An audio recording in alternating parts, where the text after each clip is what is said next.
اخلاص ایک ہی صورت میں پیدا ہوتا ہے،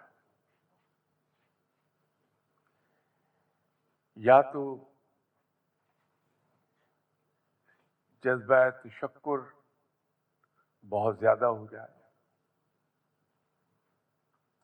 یا ہم کسی کی عظمت سے متاثر ہو جائیں، کسی کے اختیارات سے متاثر ہو جائیں، تو پھر ہمارے کام میں اخلاص شامل ہو جاتا ہے۔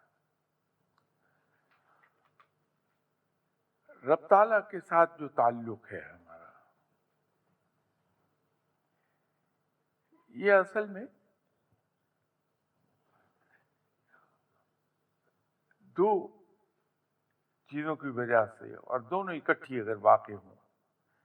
تو اخلاص بڑی تیزی سے پیدا ہوتا ہے۔ ایک تو رب تعالیٰ کی شکر گزاری، اور شکر گزاری ایسی نہ ہو جیسی میری ہے، کیونکہ میری شکر گزاری، اس کو ایٹ بیسٹ اگر کوئی نام آپ دے سکتے ہیں تو لپ سروس ہے، کہ میں صرف زبانی کلامی کھانا کھایا اور رسمی طریقے سے ہاتھ دھوتے میں نے کہا کہ شکر الحمدللہ، اس کے پیچھے جذبہ نہیں ہوتا، کوئی ایک فارمیلٹی پوری کر رہا ہوتا ہوں میں۔